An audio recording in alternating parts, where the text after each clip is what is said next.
Madame France-Isabelle Langlois. Bon après-midi, Madame Langlois.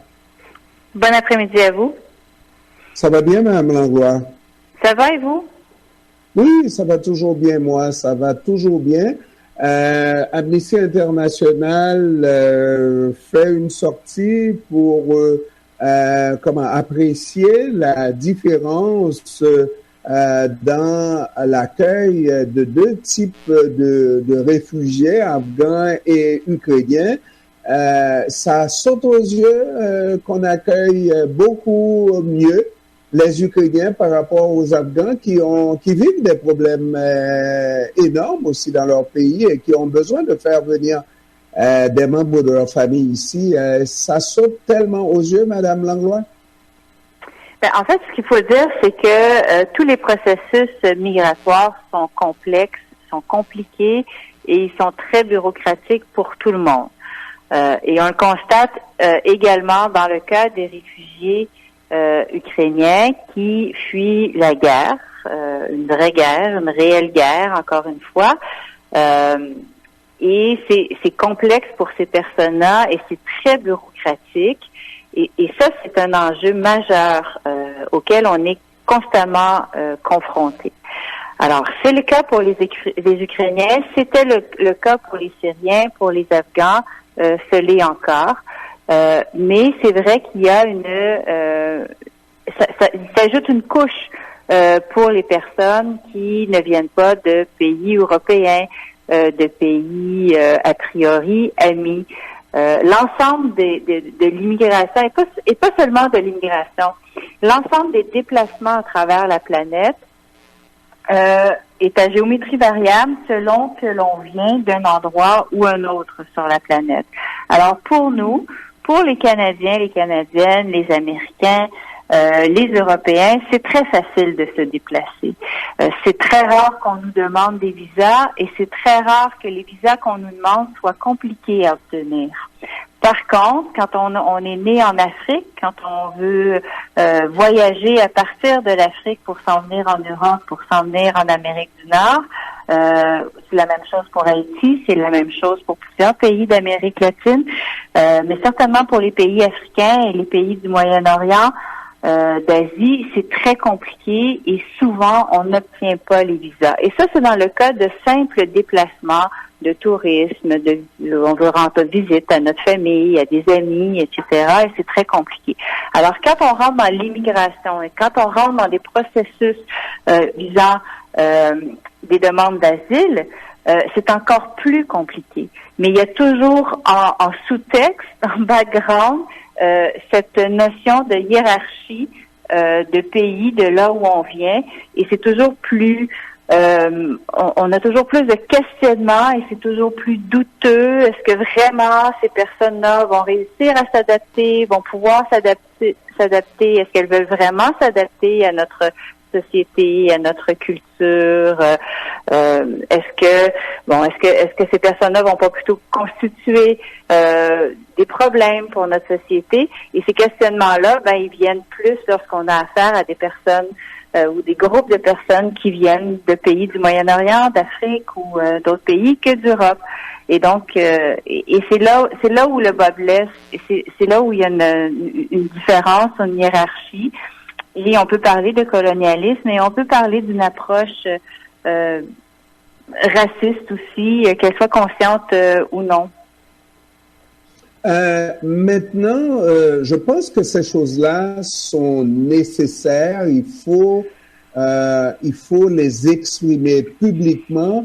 Mais lorsqu'on entend le Premier ministre Justin Trudeau justement s'exprimer sur la question, montrer les difficultés qu'on rencontre en Afghanistan avec les talibans qui imposent leur veto brutal, on dirait ça comme ça. Est-ce qu'on n'a pas tendance à lui trouver vraiment une excuse valable dans les circonstances, quoi qu'on soit d'accord qu'il y a différentes façons de voir l'immigration à travers le monde, dépendamment qu'on soit blanc ou qu'on soit noir? Ben, il y a toutes sortes d'embûches, c'est vrai ce que vous dites. Puis il y a toutes sortes de considérations et que les pays veulent protéger les frontières, veulent protéger leur société contre, parce que dans tous les grands flux migratoires, c'est certain qu'il y a des personnes qui sont non désirées, non désirables, qui réussissent à passer à travers les mailles du filet. Cela étant dit, c'est toujours une minorité et il faut toujours avoir en tête l'intérêt le plus important et la vie des gens, la sécurité des gens est toujours plus importante que des intérêts économiques ou autres. Et des fois, on peut accélérer, on peut faciliter les processus pour les demandeurs d'asile ou les personnes migrantes, tout en continuant à faire les vérifications. C'est pas parce qu'on est admis, qu'on a reçu l'asile sur un territoire que effectivement on sera au bout de la ligne reçu comme réfugié, éventuellement comme immigrant reçu et éventuellement comme citoyen. Donc, mais il y a une question d'humanité à travers tout ça. Par ailleurs, c'est vrai que souvent les personnes sont en plus confrontées à des embûches qui proviennent du pays d'où elles veulent partir. Là. Donc, les talibans, par exemple, vont fermer les frontières, ne veulent pas que leurs ressortissants sortent du pays. Et donc, ça ajoute des complications. Cela étant dit, ça n'enlève rien à la complexité du système bureaucratique. Et l'idée ici, c'est pas de ne pas faire de vérification des personnes, ce n'est pas de bien gérer et laisser tout le monde rentrer, peu importe, et on fait pas de suivi. Mais c'est de faciliter les processus et de stopper cette bureaucratie à outrance. Quand les Ukrainiens, les Ukrainiennes nous disent, on est arrivé en Pologne, on est arrivé en Géorgie, on est arrivé en Hongrie, puis l'ambassade, elle était pas ouverte parce qu'elle est ouverte juste de telle heure à telle heure. Puis on nous disait, revenez la semaine prochaine. On nous disait, vous avez juste à faire votre demande en ligne, alors que je suis partie avec mon baluchon, j'ai pas d'ordinateur.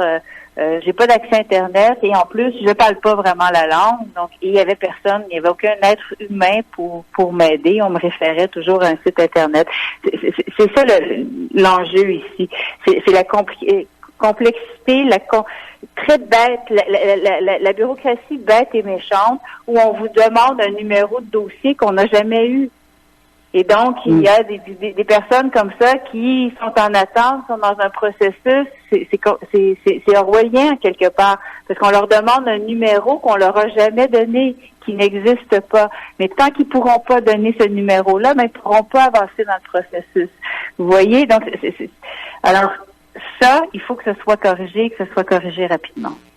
Madame Langlois, moi, l'aspect de l'entrevue que nous avons cet après-midi que j'aime, c'est la crudité avec laquelle vous pouvez dire les choses que moi je conçois. L'immigration n'est pas égale pour tout le monde, ne se fait pas de la même manière pour tout le monde.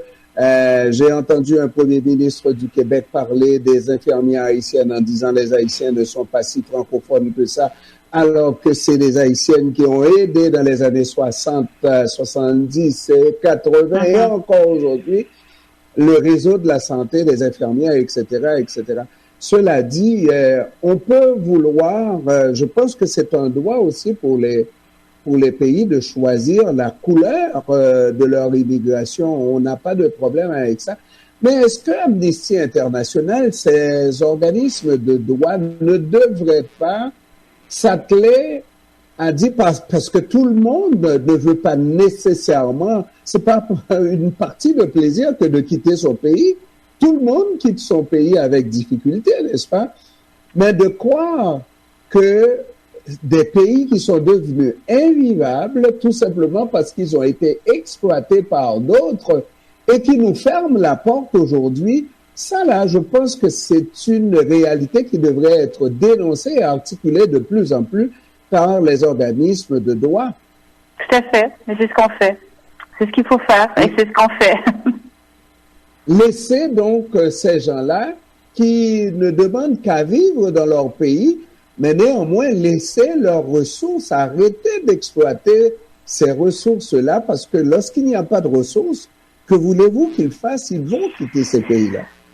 Oui, vous avez raison. C'est un grand, en fait, c'est les relations internationales, c'est toute la géopolitique et l'iniquité, l'exploitation qu'il y a dans les relations internationales qui est à la base de tout ça. Madame Isabelle Langlois, je vous remercie d'avoir pris du temps de nous parler cet après-midi. Ce fut fort intéressant, Madame Langlois. Merci à vous. Au plaisir. Merci, au revoir. Merci, au revoir. France-Isabelle Langlois est directrice générale d'Amnesty International pour le Canada francophone.